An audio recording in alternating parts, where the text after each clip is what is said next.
Bismillahirrahmanirrahim. Assalamualaikum warahmatullahi wabarakatuh. Perkenalkan, nama saya Nurma Hasana. Saya mahasiswi Ekonomi Islam kelas F Universitas Islam Negeri Sumatera Utara. Di video kali ini kita akan membahas materi tentang teori-teori pertumbuhan ekonomi. Sebelum kita masuk ke inti materi, saya mau kasih tahu terlebih dahulu apa saja teori-teori pertumbuhan ekonomi. Nah, teori pertumbuhan ekonomi itu ada 4. Yang pertama adalah teori klasik, yang kedua teori Schumpeter, yang ketiga teori Harrod-Domar, dan yang keempat adalah teori neoklasik. Langsung saja kita masuk ke teori yang pertama, yaitu teori klasik. Apa sih teori klasik itu?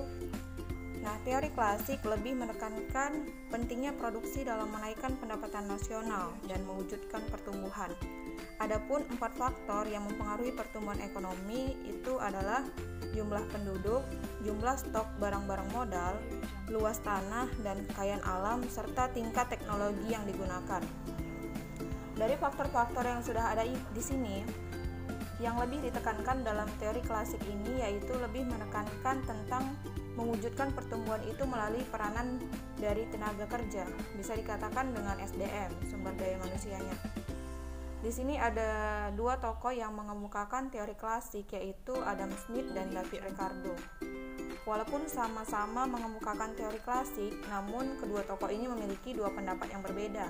Seperti yang dikatakan oleh Adam Smith bahwa semakin banyak jumlah penduduk yang ada akan berbanding lurus dengan pendapatan nasional.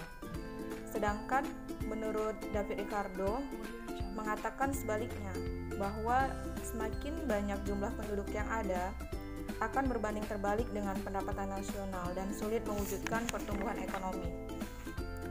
Teori yang kedua ialah teori Schumpeter. Dalam teori ini lebih ditekankan yang namanya inovasi dan usahawan itu sendiri. Jadi, Joseph Schumpeter ini berpendapat bahwa pertumbuhan ekonomi itu tidak akan terjadi jika tidak ada yang namanya proses inovasi yang dilakukan oleh para inovator dan wirausahawan. Dalam teori ini juga dijelaskan bahwa semakin tinggi tingkat kemajuan suatu ekonomi, maka semakin terbatas kemungkinan untuk diadakan yang namanya inovasi.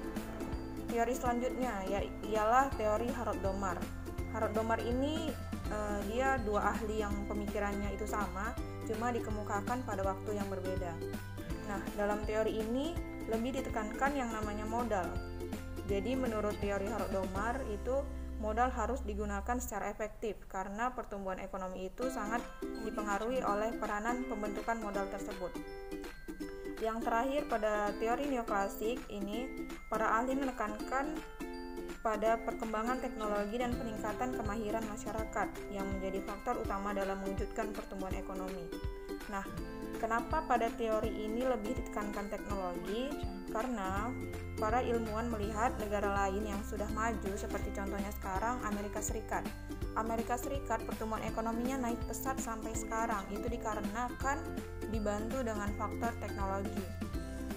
Jadi dapat disimpulkan dari 4 teori-teori ini, bisa dikatakan teori klasik lebih menekankan tentang sumber daya manusianya atau SDM-nya. Dan teori yang kedua, teori Schumpeter, lebih menekankan tentang SDA-nya. Teori Harrod-Domar lebih menekankan modal atau investasi, dan yang keempat, teori neoklasik lebih menekankan tentang teknologi. Ya, demikianlah pembahasan kita kali ini tentang teori-teori pertumbuhan ekonomi. Jika ada pertanyaan, boleh dipertanyakan. Terima kasih atas perhatiannya, semoga bermanfaat. Assalamualaikum warahmatullahi wabarakatuh.